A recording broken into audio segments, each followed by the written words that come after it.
Bloomberg Audio Studios. Podcasts, radio, news. This is the Bloomberg Daybreak Europe podcast, available every morning on Apple, Spotify or wherever you listen. It's Thursday the 15th of February in London. I'm Caroline Hepker. And I'm Stephen Carroll. Coming up today, Israel quits ceasefire negotiations as fears grow about its new Gaza offensive.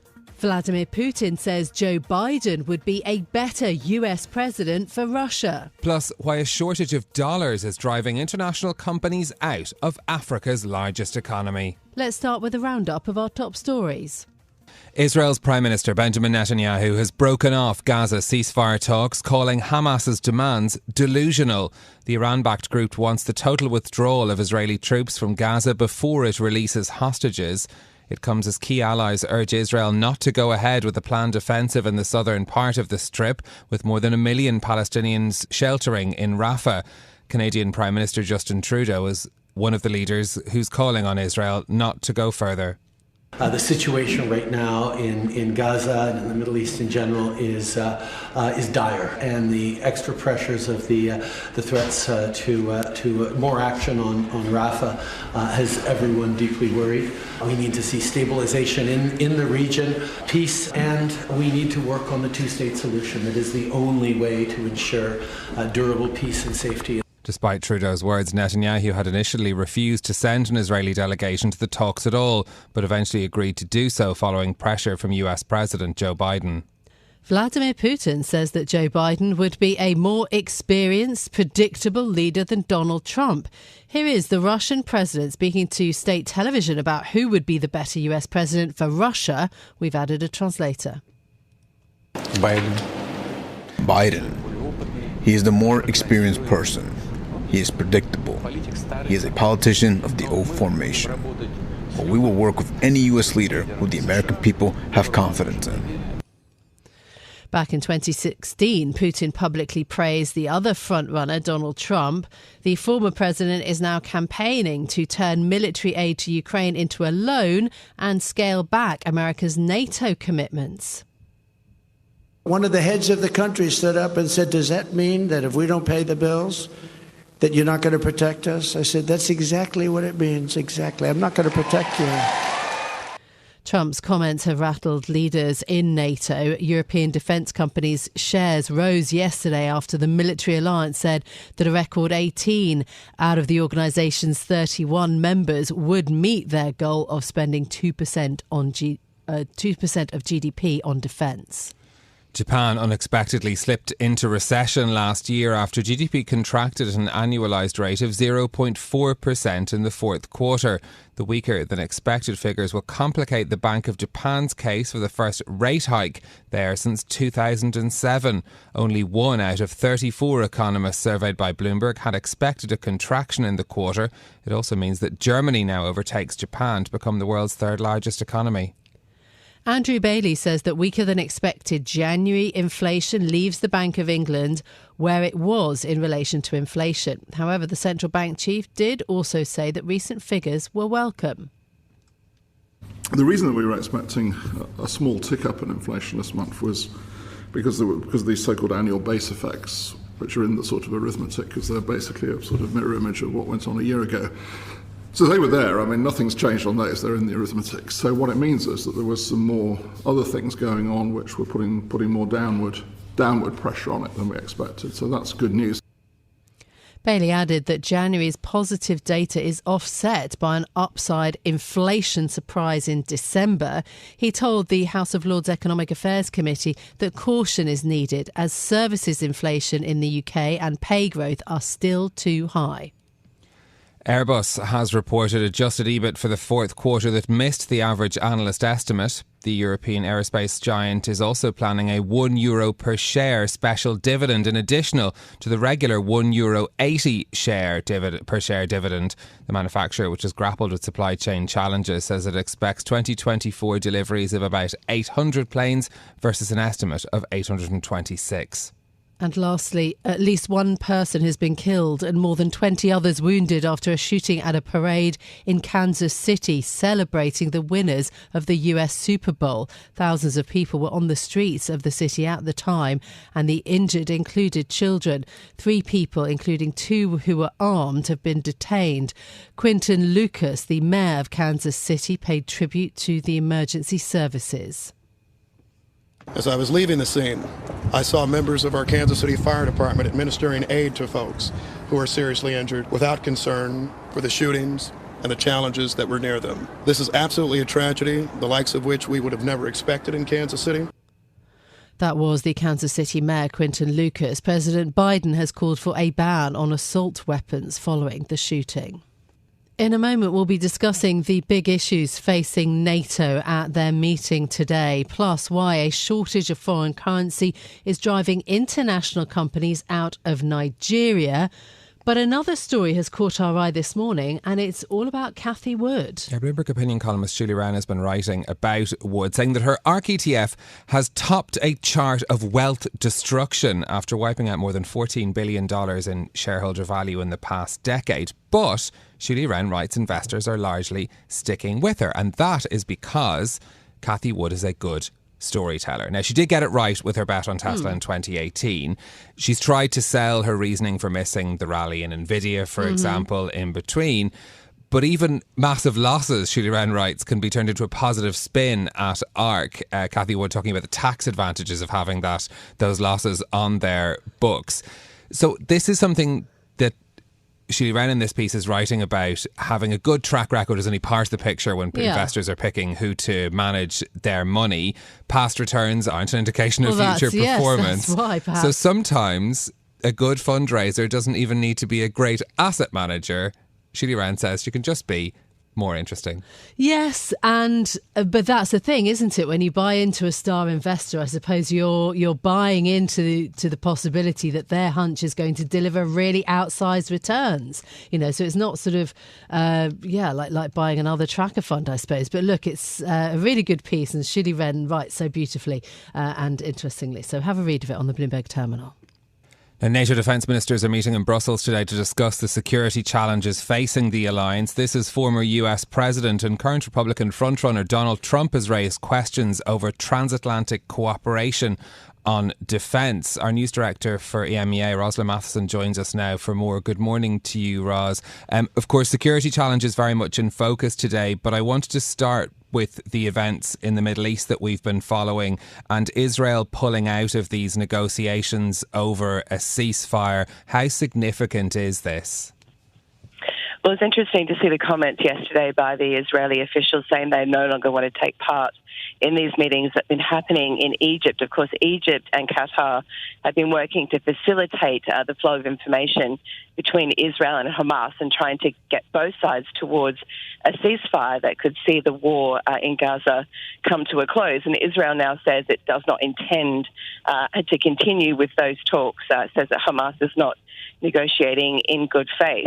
But the big takeaway from that really is that the Israeli Prime Minister Benjamin Netanyahu is determined to go ahead at some point in the near future with a full ground offensive into Rafah. And of course, that's that very narrow part of the southern part of the Gaza Strip that borders Egypt, where there are estimates of over 1 million people currently bunched up. But he intends to go in there fairly soon either way because these ceasefire talks are now off the table. Yeah, this then on the latest when it comes to Israel, but also we have, and this will be in the minds surely of NATO leaders too, because it's not just the situation in the Middle East that is so difficult and tentative, but also what's happening in Ukraine. The boldness of Vladimir Putin, as we mentioned this morning, has weighed in on the US presidency even. The prospect of Trump returning, unsettling NATO allies, and this big question: can Europe defend itself?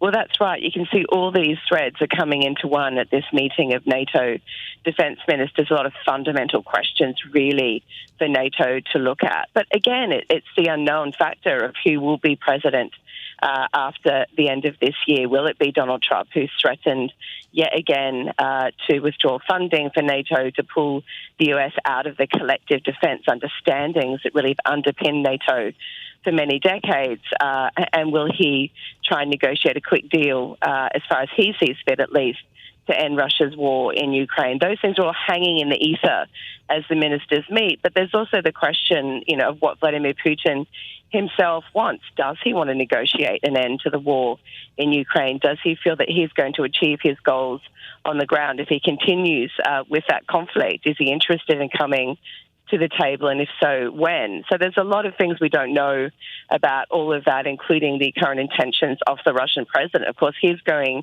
into an election fairly soon that he's widely expected to win. So you're looking at another term at least for Vladimir Putin. So will he be dealing with Donald Trump, or will he be dealing with Joe Biden? One of the questions that Donald Trump raised recently relevant to NATO was around defence spending, and we learned that now 18 of the 31 NATO members are spending 2% of GDP on defence. How big an issue is spending at this NATO meeting? Well, we're seeing efforts to increase defence spending across the board. Of course, for decades, NATO members didn't really spend a lot on their defence in Europe. They just didn't see it as a priority. They focused on other areas of their economies. And so it was a pretty hard start to pick up some of the spending after Russia's invasion of Ukraine. But some countries have definitely done it. There's been an increase in spending, in investment in their domestic defence business. They want to be able to produce weapons at a much faster rate than previously. But as you say, if 18 out of 31 are meeting that goal, but plenty of others aren't, that really does show that there's a long way to go. And certainly that does open the way again for Donald Trump to continue to attack NATO as a whole. Ros, thank you so much for being with us this morning. That is Bloomberg's news director for EMEA, Rosalind Matheson, as NATO defence ministers meet in Brussels later today. Let's go to Nigeria next, where a sustained slump in the value of the currency is among the factors driving global businesses out of Africa's largest economy. Our Nigeria Bureau Chief Anthony Osei-Brown joins us now for more. Anthony, good morning to you. Why is Nigeria having a dollar crisis? Well, the struggle with dollar scarcity is the main what we had... Nigeria has had a number of policy missteps in the last 8 years, and that has been compounded by low oil production. And that's the main export for Nigeria. It accounts for about 80% of foreign exchange income. But the country has not been able to meet its OPEC quota in the last 2 years. So dollars have not come in, and that has led to a scarcity, which has affected companies. Yeah. So then how has it affected individuals and companies? Yeah, so for most individuals, most banks have deactivated the use of Naira cards outside the country. That basically means if you have to travel outside the country, you need to source your own dollars. And then for companies, most of them are unable to pay for inputs because they don't have the dollars. The central bank can't give them enough dollars to pay for their inputs. And then also, most significantly, they can't pay for a lot of their they can't repay foreign loans. They can also repatriate profits, and that has really impacted on them. Yeah. Why then are the problems so severe that the companies are actually choosing to leave the country then? What sort of scale are we talking about? Yeah, the scale is heavy. As at early this year, we're talking of backlog of dollars. That's the overdue payments as high as $10 billion. So if you can repay inputs, if as a company you can't pay for your inputs and you can't repatriate profits and you can't, repay foreign loans, and then besides that, because there's not enough dollars, the local currency has depreciated so much, eroding local purchasing power. So even those that the amount of goods you can produce locally, you find it difficult to sell. So the macroeconomic environment just became too difficult for most of them. The combination of issues became just too difficult for them. And so most of them decided to just pack their bags and leave. So then what's the government doing to try to resolve this issue? Yeah, so we had a new president May last year, and he just basically abandoned a lot of the unorthodox practices that the previous government has introduced, we turned off a lot of investors, and that has he has liberalized the market. Foreign exchange is trying to push for a completely floated currency now, and that has attracted a lot of interest from foreign investors. And so there's hope that some of the foreign investors that were turned off the Nigerian market will start looking at the market again. What is the expectation, or is there an expectation that the country's foreign exchange issues could be resolved soon? Yes, there's some rising expectation, but then that depends on. But that expectation is based on the government remaining consistent on the current the reforms which is started May last year, and which has gone on for some time now. So which has intensified in the last 3 weeks.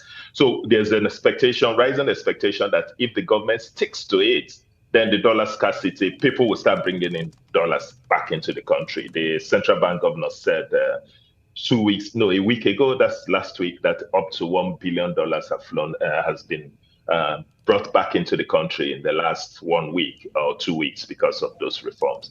So there's hope that if they stick to the reforms and don't succumb to pressures to go back to the unorthodox practices like fuel subsidies, Naira peg that drove away investors, then possibly dollars will start coming into the country again.